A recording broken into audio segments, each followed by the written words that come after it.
Hi, everyone. Welcome to this evening's virtual event with Jerry Spinelli in conversation with Adam Gidwitz. My name is Carell Centers, and I'm the events director at Bookshop Santa Cruz.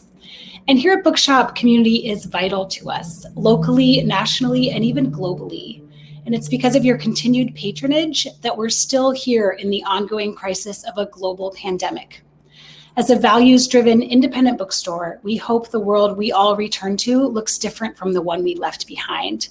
And we see these talks as a way to deepen and refresh in order to return to the vital work that is before us. Tonight, we are so thrilled to celebrate the release of Dead Wednesday.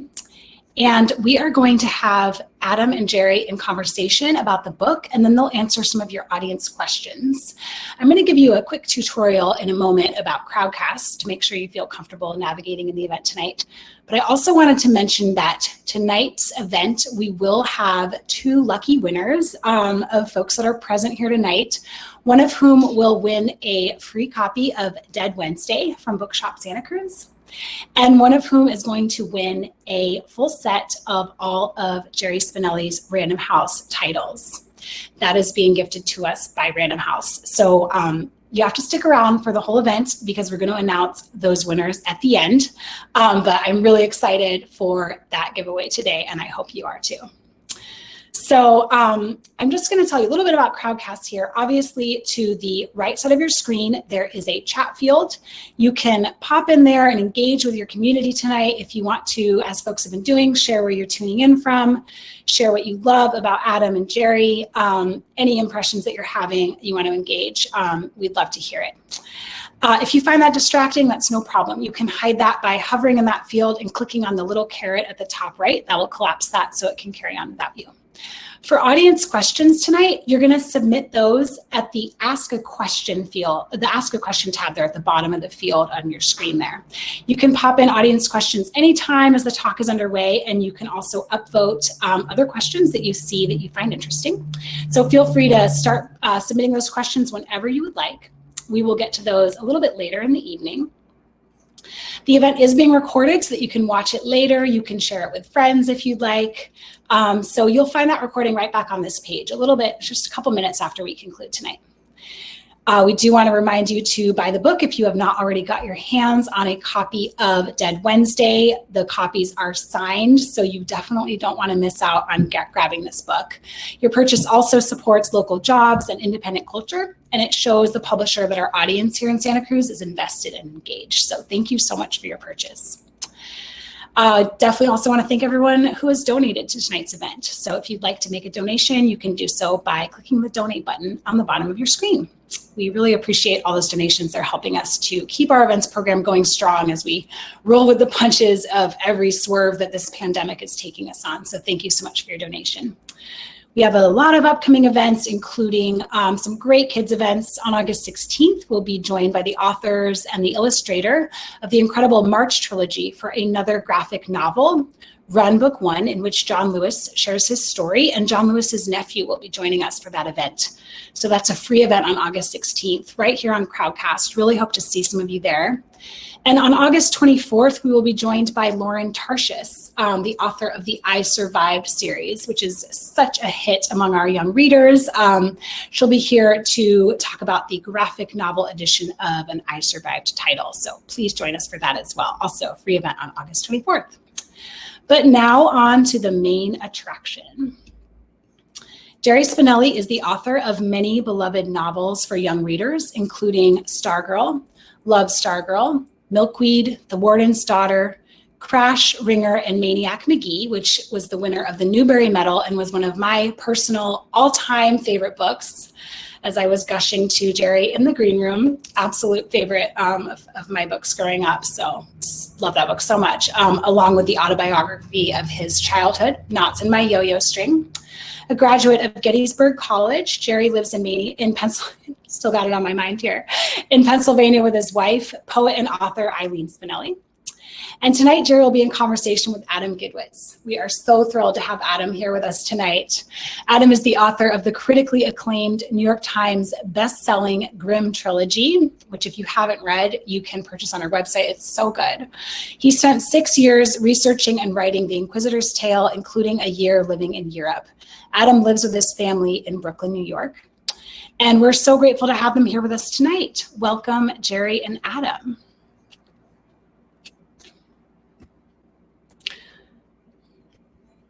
All right. Thank you very much. So really quick, before we jump in, I'm going to explain to the audience our little technical fun tonight. So we have a little bit of an issue with Jerry's mic, which means that what we're going to be doing is muting Jerry when he's not talking. So because there's a little bit of an echo going on. So I will be in the corner here, and myself and my colleague will be muting Jerry's mic when he's not talking. But otherwise, I'm so thrilled that you guys are both here, and have a great event. We'll see you during the Q&A. Thank you so much. And thank you to Bookshop Santa Cruz for hosting us. Yes, very much so. And let me start out, since you mentioned Santa Cruz, Adam. I will be back in Santa Cruz County in October 8 to 10 with one of the country's best workshops. Children's Writers Workshop.com. Write it down if you're from 12 to 22. You want me to read your manuscript, give you some feedback? That's the way it's going to go. Check out that website, sign up. Everybody who qualifies will get a free scholarship. And I will be only too happy to return to Santa Cruz. Children's Writers Workshop.com. Okay. All right. I'm going to have to lie about my age so I get a critique from you, Jerry. So don't just ignore my name and just pretend you don't know me when I sign up. Okay. All right. Thank you, everybody, for being here. And thank you to Bookshop Santa Cruz and Jerry for inviting me to interview you. So I will say very briefly, first of all, that I loved Dead Wednesday. I think it's a wonderful book. It feels as fresh as any book you've ever written, from Maniac to Loser to Stargirl. It really feels wonderful. And I have to just tell everybody, I was telling Jerry before, I once saw Jerry speak when I was getting my graduate degree in teaching, and I was considering becoming a writer, and Jerry was speaking at Bank Street College for Education. And I saw that he was speaking, and I was like, what, really? Jerry Spinelli's here? And I snuck into the back, and I sat down in the back, and I watched Jerry speak, and he was as generous in person as he is in his books. And if you've all met authors, you know that is not always the case. So I have been a fan of the author and of the books and of the man for a very long time, but this is the first time we've met, so I'm really grateful to be here. So let me get it started off by kicking it right to you, Jerry Spinelli.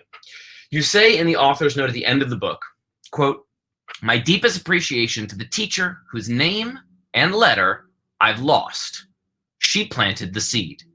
What are you talking about? What was the seed of Dead Wednesday? Yeah, sometimes that's a hard question to answer. In this case, it's easy. About 15 years ago, I got a letter from a teacher telling me about an event in her middle school that they call Dead Wednesday. One day a year, every 8th grader puts on a black shirt and becomes invisible. The teachers don't talk to them. The fellow students don't talk to them. Everybody ignores them. Why? Because they're dead. They carry the name of a student who during the previous year has died from preventable reasons: drinking and driving, drugs, reckless behavior. It's the community's and the school's attempt to take a last shot at these 8th graders before they hit high school. And That's the occasion, Dead Wednesday. That's about all I remembered of it. And suddenly, after all those years, it occurred to me, here's a good story idea. And so I went looking for the letter. And I'm sure it's here somewhere in this office I'm sitting in, and I cannot find it. And so I cannot thank by name the teacher who gave me the idea and the title of the book. I kind of hope that somewhere along the way she reads it or somebody tells her about it and say, hey, guess what? And she gets in contact with me. I hope so. The best I guess I can do at this point is put her on my Facebook or something. But with that in mind, I figured, well, here's a story if there ever was one. And so I just cooked up the rest of it. I followed the story where the title suggested. And the result is the book we're talking about tonight. You know, it's interesting when you describe it that way. One reader or listeners might think, if they haven't yet read Dead Wednesday, that this is a cautionary tale about how middle schoolers or high schoolers shouldn't go drinking and driving and stuff like that. And it really is not. I mean, of course, you get that from the book incidentally. But the theme of the book, I mean, you sort of encapsulate it beautifully, not sort of, with the inscription by Emily Dickinson from the beginning, that it will never come again is what makes life so sweet. And then again in the book, you have at least one character tell Worm, our main character, our protagonist, this is your life you're missing, which is such a powerful line. So the concept of Dead Wednesday came from the letter, but what made you adopt that as the theme? Why did you go to this is your life you're missing as the theme of this book, do you think? I think because I've never left it. I think because when I was in college and first discovered I wasn't going to live forever, I began to value the water we swim in, called life, that we never notice, that we take for granted, that we only seem to notice when it's in jeopardy. And if you're writing an essay about it or a philosophical treatise, you know, this is life. What's life? I guess it can get pretty ponderous and boring. Mm-hmm. What you need to do is hang it on a page-turning story. And I figured that was my job. So my main intent was not to deliver that lesson so much as to tell a good story and hope that the lesson comes along for the ride. Do you feel like that's a theme that you've that weaves through your other books too? This was not a question I planned to ask, but now that we're just going to have a conversation. So how do you see it come up in some of your other books? I'll bet I could, at least half of my books, pick out portions that touch on that. You know, it's something that for the most part goes unarticulated and often goes unrecognized as such. But when you see a character embracing something, a thing, an idea, a person, and leaving themselves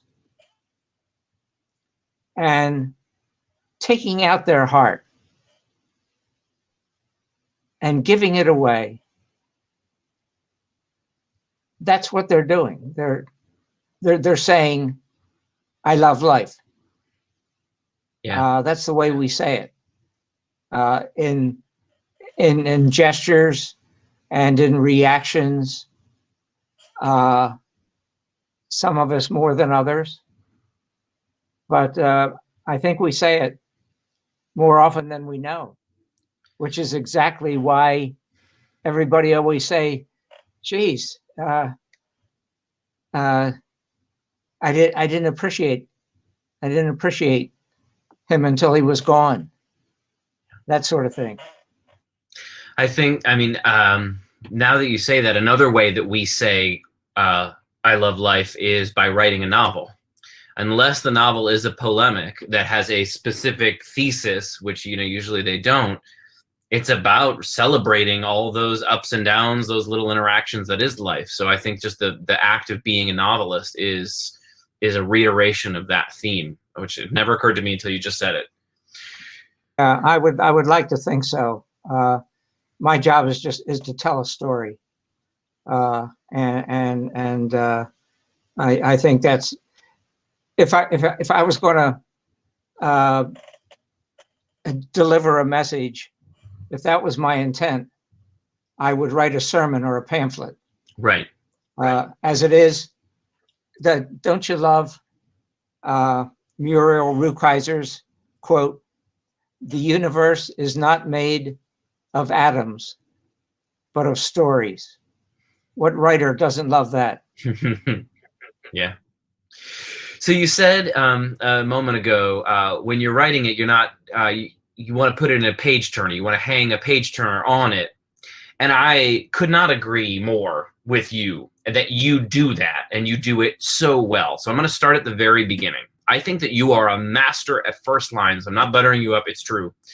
And the reason I know this is true, because I am a snob about first lines, and I have a first line test.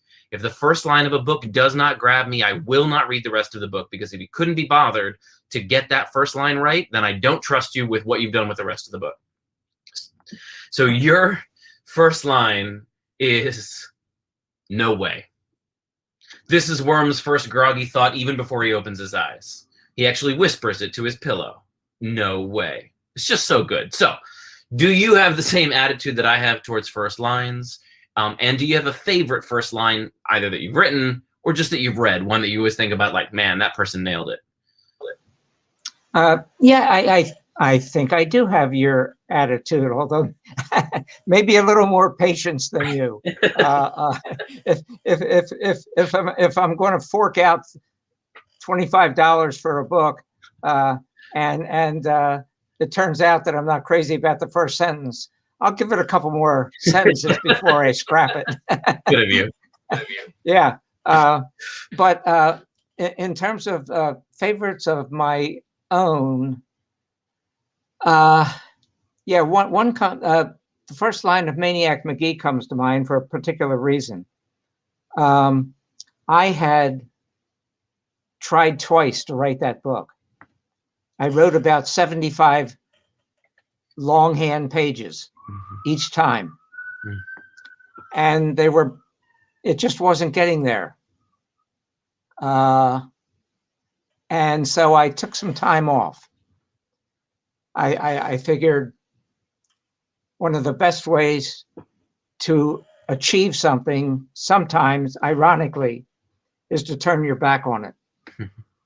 And so that's what I did. For about a week or so, I forgot about the book. And I was in my office, sitting at my desk. And as I recall, my pet chinchilla was chewing on the rug behind me. And I was not thinking about the book at all. And this is why I believe in this thing that writers invoke called the muse. I think it's real because I think it came to me that night. And I heard the words out of nowhere, not reaching for them, not thinking about the book, scolding my chinchilla for nibbling on the rug behind me. And the words came in, Maniac Mcgee was born in a dump. And the only thing I can take credit for, I can't take credit for dreaming up the words. I didn't. They were given to me. The only thing I take credit for is recognizing a good first sentence when I saw one. Yeah. And I went on to write the first paragraph and took it up to Eileen and showed it to her. She said, "My God, that's it." And I went ahead and wrote the book. Okay, that leads perfectly into a question that I very much wanted to ask you, which is, do you have a process for writing a book each time? Is it different each time? So, and if it is different each time, for Dead Wednesday, from when the first idea comes to you until you send that first draft to your editor, what do you do? Yeah, well, the first thing you do is you pay attention, which is what I tell aspiring writers. Your first job has nothing to do with a keyboard or a ballpoint pen. It has to do with your eyes and your ears and your ability to notice things that everybody else is missing. So you pay attention. And if you're paying attention, you may see that there are book ideas all around you.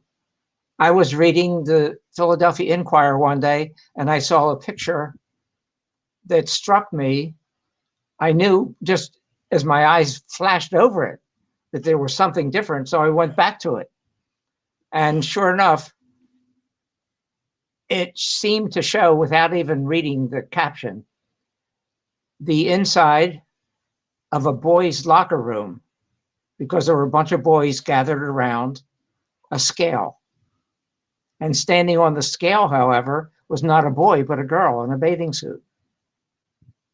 And what the caption told me was that she was being weighed in prior to a wrestling meet. And that picture and that caption right there became the beginning of There's a Girl in My Hammerlock. One day I just happened to be recalling, I saw some kids in a playground.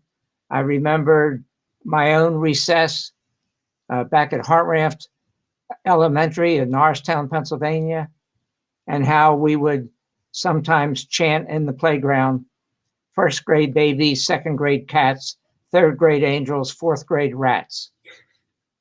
And suddenly I thought, whoa, fourth grade rats, there's a title. So I wrote it down on a piece of paper and then realized I had a problem. I had no story to go with it. All I had was a cool title.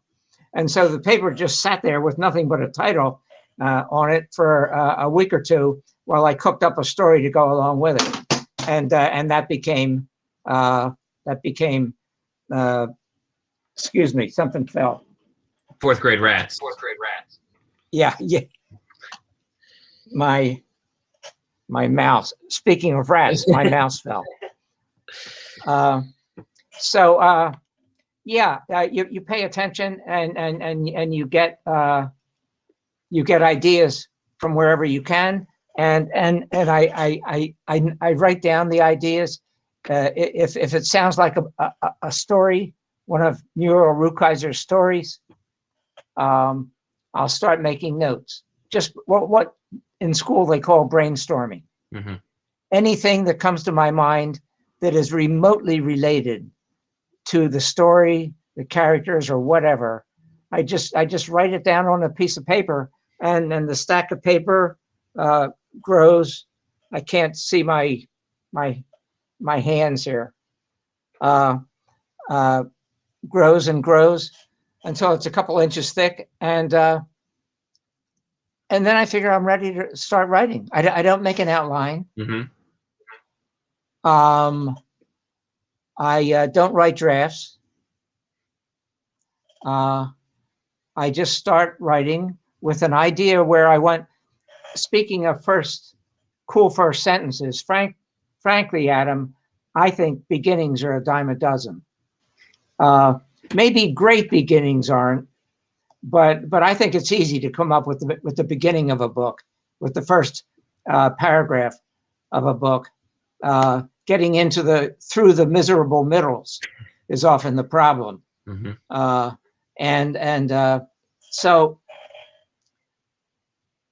So I know where I want to start, and I usually have a general idea where I want to end.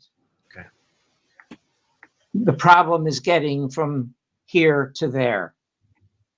And that's what I kind of make up along the way, day to day, as I go along. So it's kind of a page turner for me too. I don't know what's coming next. And as you know, it's hard to plan these things because you're a different writer on Wednesday than you were on Tuesday. So, you know, the whole process is pretty unpredictable. And one thing I learned, I used to be too precious about it. I used to be perfectionistic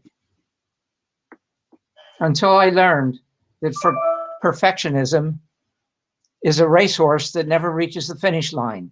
There's no garland of roses at the end, only Adderall and Prozac. And with that in mind, I stopped trying to be so perfect, because once it took me 6 weeks to come up with what I thought was a perfect metaphor. 6 weeks. What I learned was that the faster I wrote, the better I got.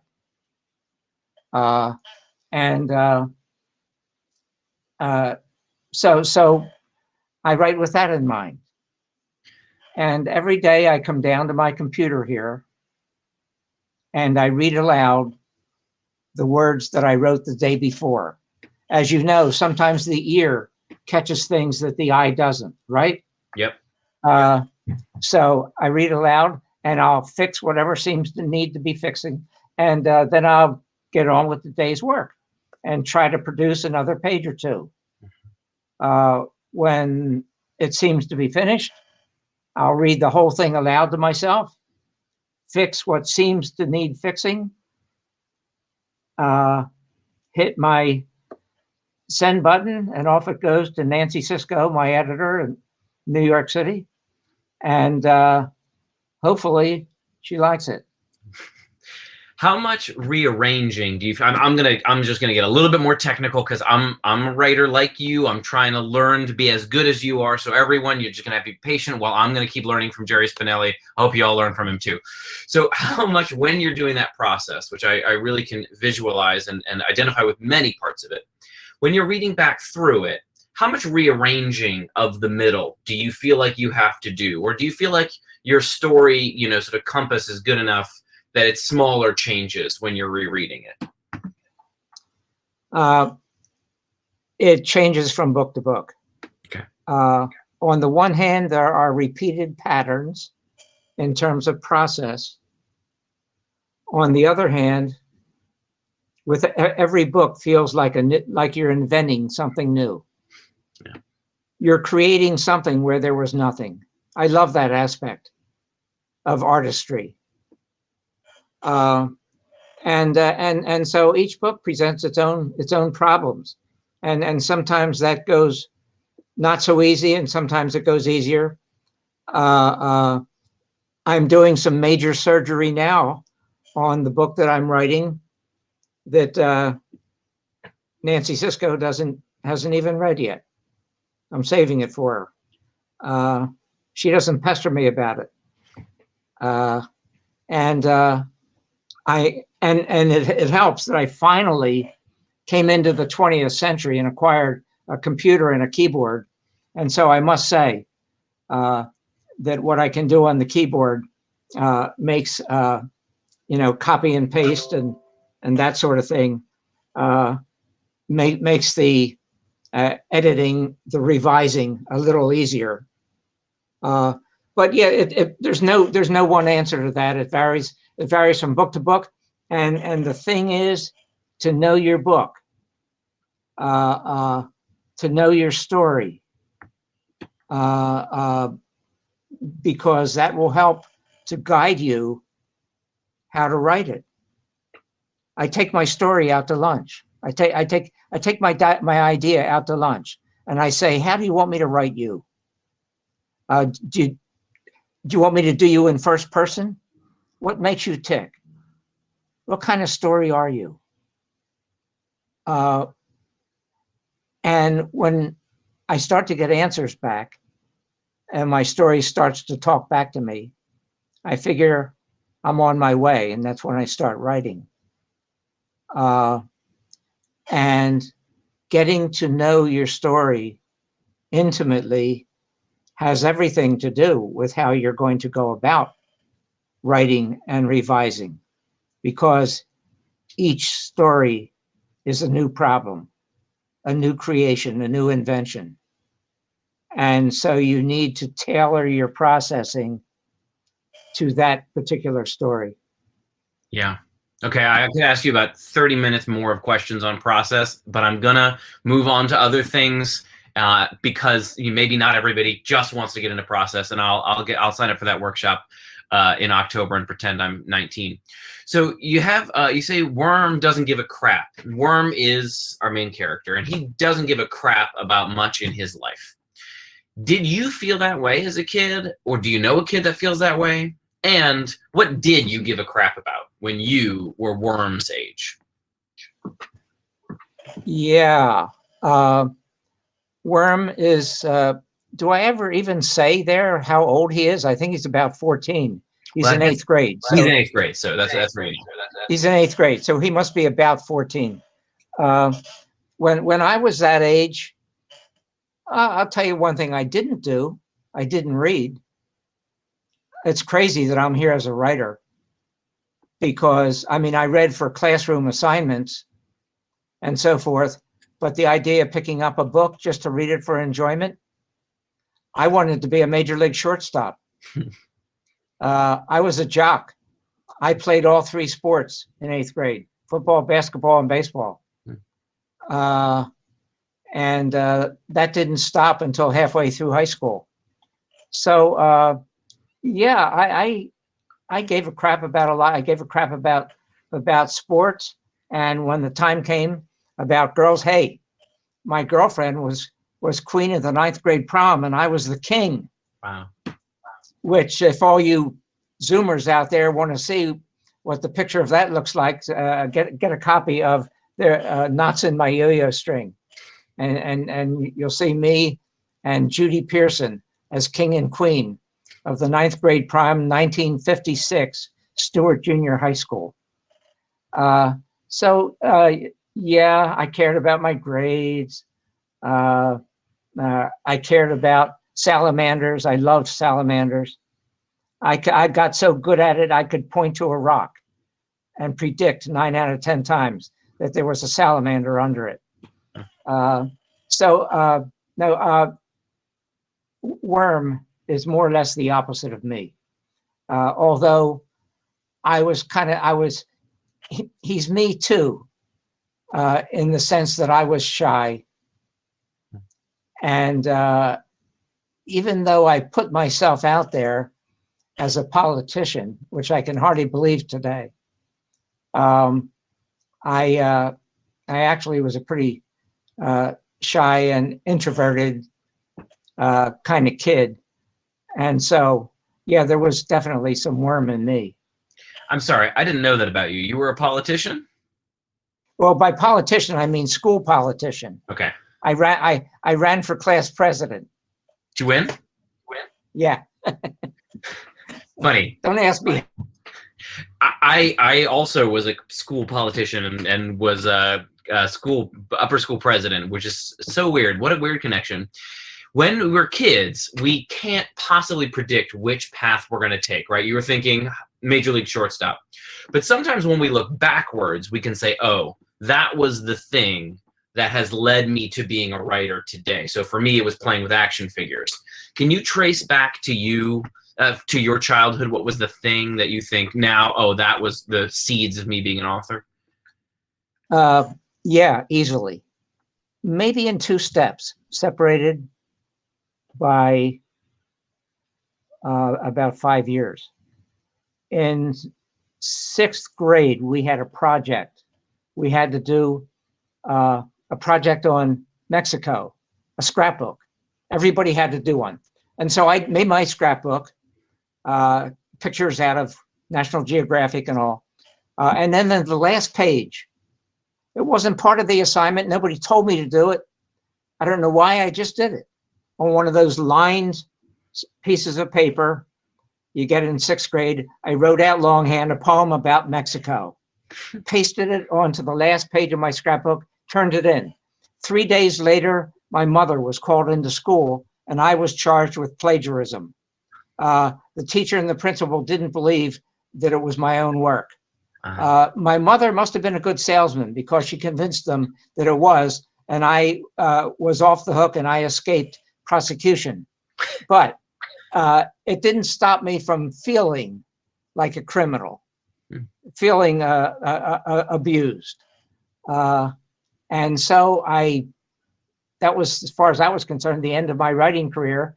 And I didn't pick it up again until the autumn of my junior year. And we had a big football game with one of the best teams in the country.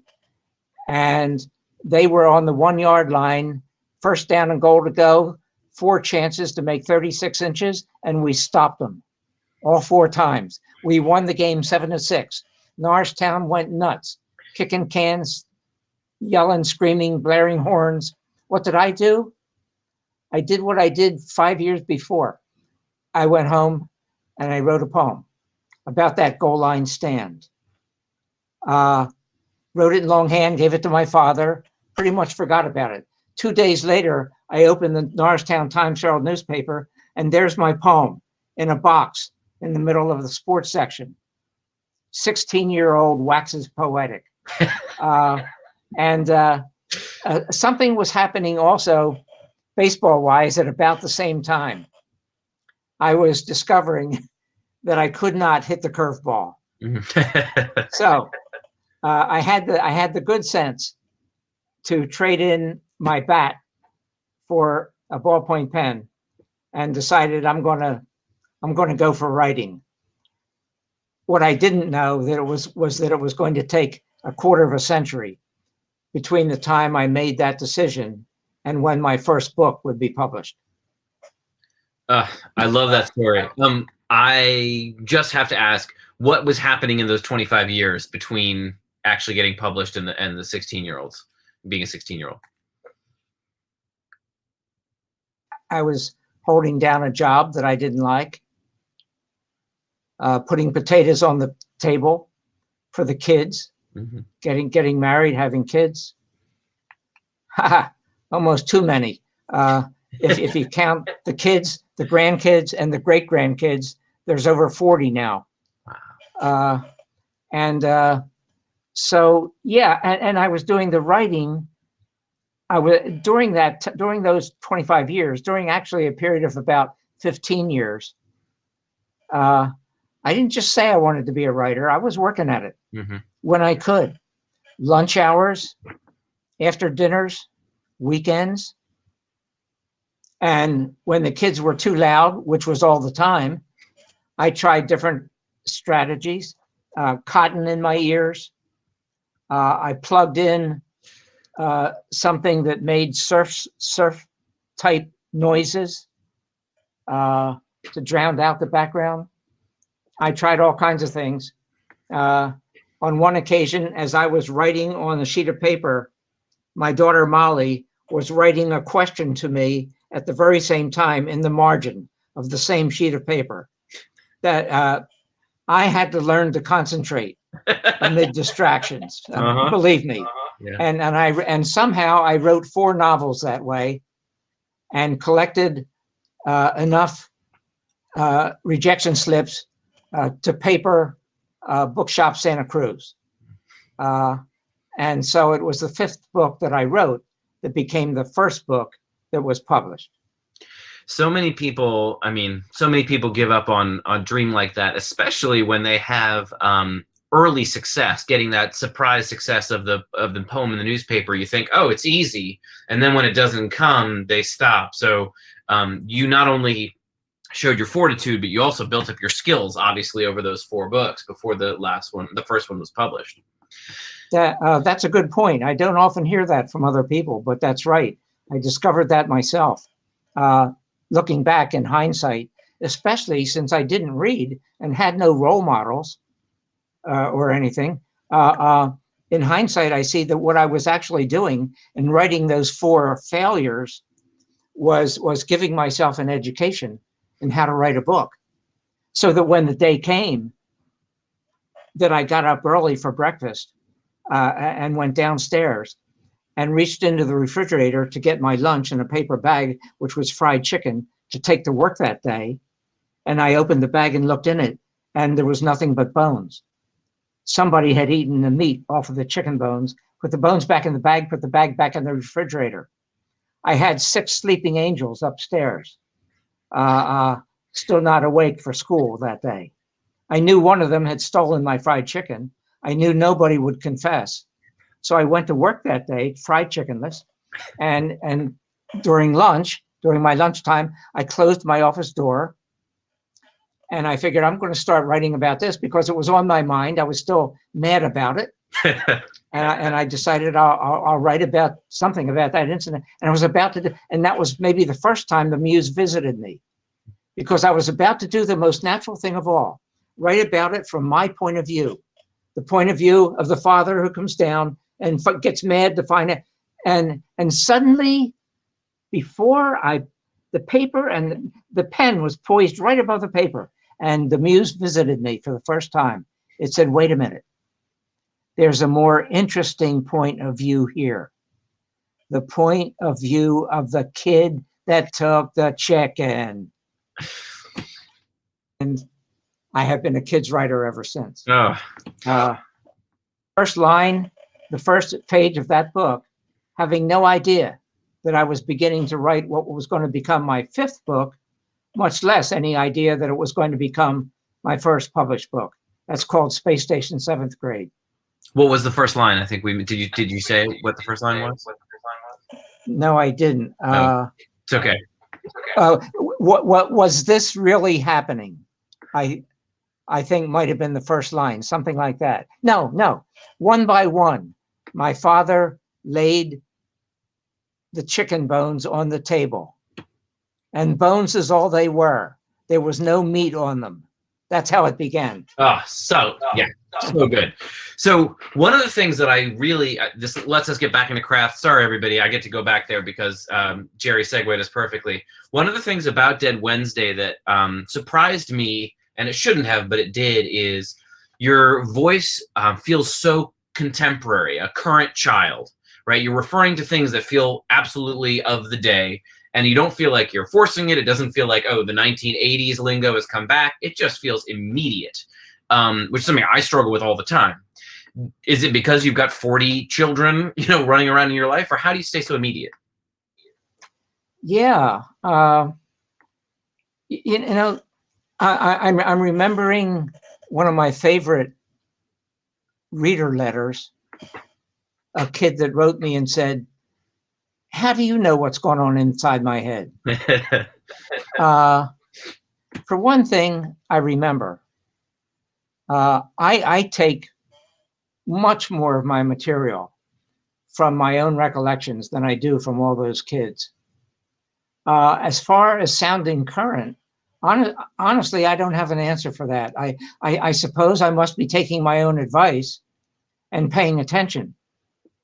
I have always been tickled by the way people talk.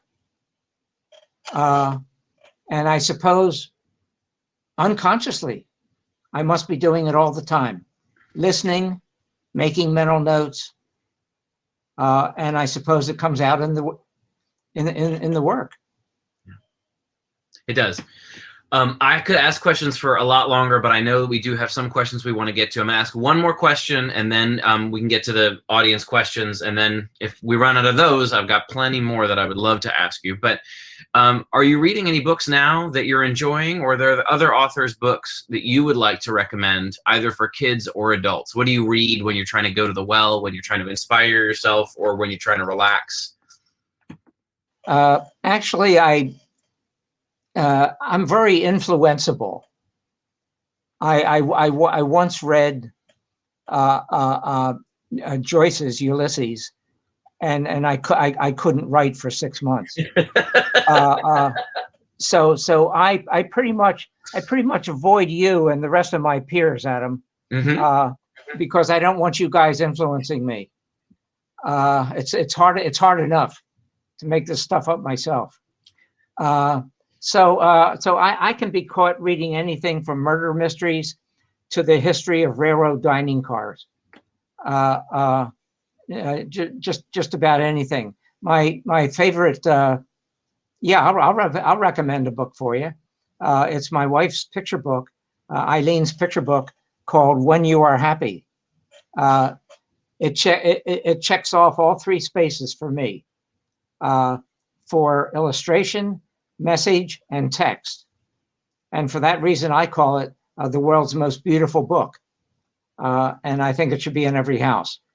So that's as far as I would go as a recommendation. That's a good plug. You don't want to recommend a favorite murder mystery author, because I'm also a big fan of murder mysteries as well as spies. I like these days. I like John Connolly, and John Sanford, and I think maybe the best murder mystery I ever read might be Gorky Park, Martin Cruz Smith. I've never read that. Heard of it. I'm writing it down. As a fan of noir novels myself, Raymond Chandler in particular, your narrators, including Worm, often have a bit of a sort of laconic noir flavor, but for the 8th grade. Great stuff. Love it. Okay. I think we should open up to some of the questions that have been asked here, and then if we have more time, I'd love to ask some more questions. So I'm going to invite Bookshop Santa Cruz to come back. Yeah, hi. Hi, I'm back. Been loving this conversation. Thank you so much. Such great stuff. Really fun and fascinating. So thank you so much, Adam, for being here. Thank you, Jerry. All right, let's head to some audience questions. And just a reminder to our audience here that if you have a question for Jerry or for Adam, you can go ahead and pop those into the Ask a Question tab at the bottom of your screen, and I will head there now to see what we've got. So we've got a question here about did Worm riding his bike across the hills in the countryside make you think of Maniac running across Pennsylvania? I didn't ask that, I swear. Yeah. Yeah. Well, Pennsylvania figures into a lot of my stories because I'm a Pennsylvanian. So that's no big deal. But no, frankly, and that's a good reader. Putting two books together, that never occurred to me. Although I think I can be found having characters running and this bike ride and also riding bikes, which happens, I know, in other books, The Warden's Daughter, for example. And I used to live on my bike. So yeah, I have a lot of that stuff. I wasn't thinking of Maniac when I had him riding his bike, but I was thinking that that's the way a kid gets from one place to another, and I just love bicycles. And let me work in here. Speaking of Santa Cruz, my hi, and the people that are going to be sharing that workshop with me, my own book group, the Harmonizers. Hi, guys. Awesome. Okay, great. The Harmonizers, I want to hear more about that. I love that. Okay, so we've got a question from Bridget. I want to hear more about Jerry's ability to remember his childhood. He's able to tap into that time in his life and relate to young readers so beautifully. And I know that you talked a little bit about that, but maybe you can talk more about your childhood or how to remember it. Yeah, thank you. I have no idea how to remember it. It just happened. And I know that because the first public talk I ever gave was shortly after my second novel came out, Who Put That Hair in My Toothbrush, and brother-sister rivalry. And I was at Indiana University in the auditorium there speaking. And when the talk was over, I remember a question coming to me from in front on the left. And a man stood and he said, "How do you remember all this stuff?" And that was the first time it ever occurred to me that it wasn't as natural as breathing. I thought everybody remembered all that stuff. So as I say, I don't know. Maybe I just never grew up. Maybe to cap off what Adam and I were talking about in the beginning, maybe I did give a crap. And maybe if you do give a crap, that's going to sink things into your memory. And you're not only, you may not remember the thing itself, but you're going to remember how it affected you. You remember how you felt about it. And then if you're as crazy as I was and thought that maybe someday I could actually make a living at this, maybe you begin to tap in to those sunken memories, and you realize there's more in there than you ever thought was happening.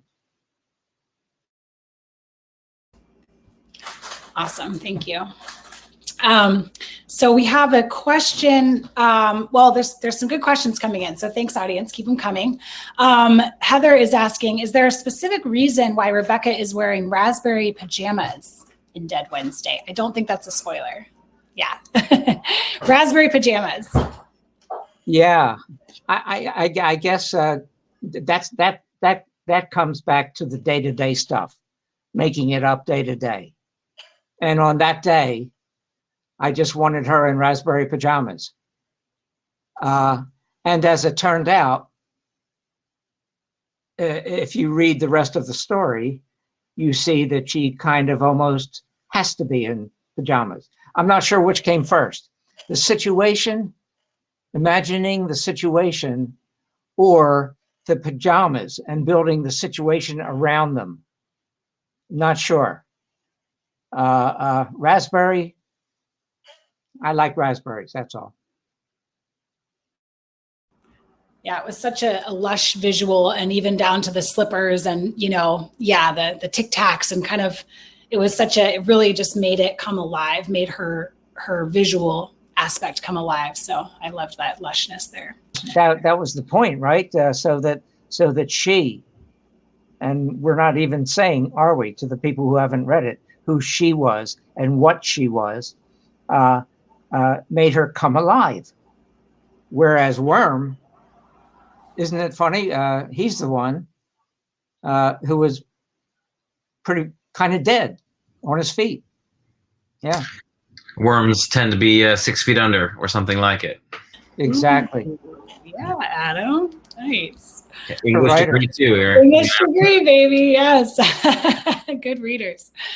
Awesome. Okay, cool. This is an interesting question from Mark, who asks, do you see your stories unfold in pictures like a movie? Yeah, I do. I don't know how common that is with writers or not. I do recognize that some of my books, by the time they're finished, and given the realities of film, are more cinematic than others.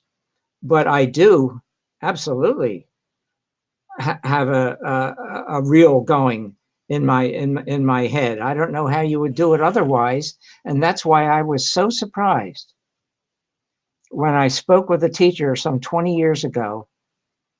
I don't know what we were talking about, but she said no. She said, as far as I know, my kids don't conjure pictures in their heads as they're reading your books or anybody's. They're not conjuring pictures, they're just reading words. I didn't know whether to believe her or not, and to this day I don't know whether to believe it. I can't believe that would be true. I don't see how you could possibly read and not generate pictures in your head. But that teacher believed that, and I still don't know what to make of it. Did that teacher enjoy reading? Probably not. Yeah, can't imagine. Well, it's interesting. We're hearing from someone in the chat who notes that they don't visualize at all. So it's so interesting when we have our realities, and I definitely visualize, and then to imagine that someone else doesn't is really, really interesting. And that yes, and that's the kind of thing that we writers, you got to stay flexible, you got to stay fluid, because every day you're going to learn something that you didn't know, and so you can't cement yourself down. Wow, now I want to change my age and take your workshop as well. It's really fascinating. Okay, let's get to some more questions here. We've got one from Patricia. Do you miss your characters after you finish writing a book? And do you ever wonder what they are doing now? Frankly, no, I don't, but my readers do. They're always asking me, did Maniac go back to school? What happened with Stargirl and Leo? And so forth. And it depends what mood I'm in the day as to how I answer those questions. I don't want to be rude. I don't want to come out and say, listen, the story's over. It's a story. It's not real, you know. I haven't written a sequel to it. I don't know what happened.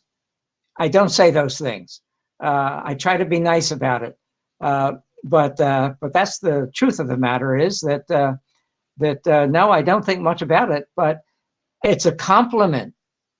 It's a compliment to the story that the readers want to know, that they have bought the illusion. And that's what Adam and I do. We try to create illusions that this thing that you're reading is really happening.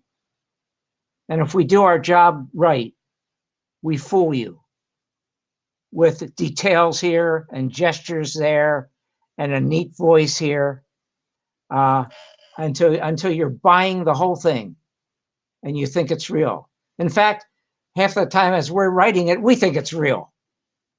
We dream about it.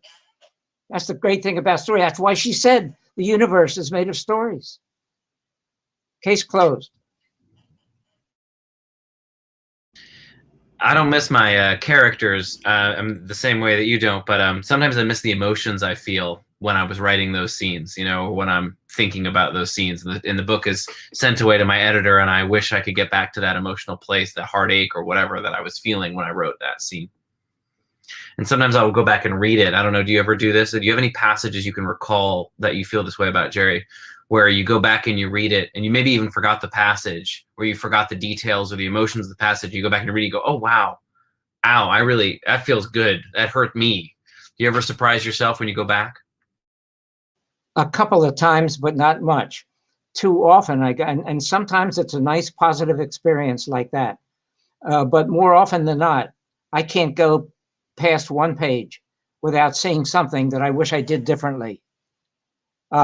Because you're not only a different writer the next day, you're a different writer 10 years later. And so that becomes one reason. Another being that I believe for a writer, self-consciousness is poison, and reading your own stuff leads to self-consciousness. And the last thing you want is yourself in the room with the story. You want the writer out of here. So no, for the most part, I don't even read my own books. Sometimes my readers know more about my books than I do for that reason. It's really interesting. Thanks for sharing. I kind of was wondering about that as I was reading too. So that's really great. Thank you just for our audience for asking such great questions, and for Adam. We have time for probably just one more question, and then I'm going to announce our winners of our giveaway. Very exciting. So let me just take a look here. Who's been at the top here? Here's a question from Patricia. Do you think that your children's, grandchildren's, and great-grandchildren's experiences remind you of your childhood too? Oh, absolutely. Look, that's why that kid was surprised that I was inside his head, that I knew how he thought, because kids from generation to generation don't change. Their allowances change. their sneaker styles change, their hairstyles change, their language changes, but the basics, the fundamentals of what makes a kid doesn't change. And so if you pin your story on that, then it's going to be relatable to any age, any generation. Awesome. Thank you. Yeah, it was so interesting as I was reading Dead Wednesday and thinking about some of, the earlier books and books that I read, earlier books of Jerry's and books that I read as a kid, and thinking now Worm has a cell phone and, like, what would that be like? And, like, it's kind of happened naturally. And it was also like, oh, like, this is so interesting as the world has changed so much, and yet the kids maybe stay the same. So super interesting. Okay, so before we go really quick, I have selected a couple winners randomly by making my friend choose random numbers between 1 and 50 of the numbers of people that we have here with us tonight. So the winner of our single book of Dead Wednesday, we have Nancy Sondel. Nancy, are you here with us? Nancy, just say yes in the chat and I will send you an email and I will get you that book. And the winner, guess what? Nancy is a harmonizer. That's fantastic. Nancy, so thrilled that you are a harmonizer and a winner of a copy, your own signed copy of Dead Wednesday. All right, and the winner of the full set of Random House Jerry Spinelli books, drum roll. Let me check who was selected. Number 11, Jess. Do I have Jess here in the event with us? If you can say yes in the chat, we will get you those books. And if not, I have a runner-up as well. Is there a Jess? Hold on one moment. I can actually find out myself. Jess has left the building. Okay, Jess had another engagement. Not to worry, I have a follow-up. Let me see. I've got number 32. Do I have an Isabella in Isabel? Is there an Isabel here in the event? All right. Okay. So Nancy and Isabel, I'm so thrilled you're going to be here, and you're going to be winners here with us tonight. I will send you an email to get you those books. So thrilled. Our audience has been absolutely fantastic tonight. Our interlocutor has been chef's kiss, amazing. Adam, please come back and do another event with us, or when your next book comes out, we will have an event just for you. And Jerry, the legendary, it has been a privilege and an honor and an inspiration to hear you speak tonight. My pleasure. It's been fun. Just a reminder for folks that the event has been recorded. You can find it right back on this page. And don't forget to buy the book. Click the link below if you haven't already done so. You can find Adam's books on our website as well. And yes, thank you. You definitely want this in your library. And thank you so much. Any final words from Adam or Jerry before we close out our evening tonight? I just want to thank all of you who have showed up and who have read, because I've said this before, but as far as I'm concerned, a book isn't a book when it's written. A book is a book when it's read. Until then, it's just a stack of paper. It takes a reader to fully become itself. And so, I just feel blessed to have people reading the stories I write. I only will add that this is truly a book worth reading. It's not always, sometimes you get, somebody asks you, will you read it? And you read it and it's not fun. I was a page turner and I could not put it down. So make this a true story for yourselves as well by getting it and reading it. I really recommend it. I really do. Thanks, Adam. It's true. Beautiful. All right. Thank you so much again to both of you. And I look forward to seeing you down the road sometime. Have a great rest of your evenings, everyone.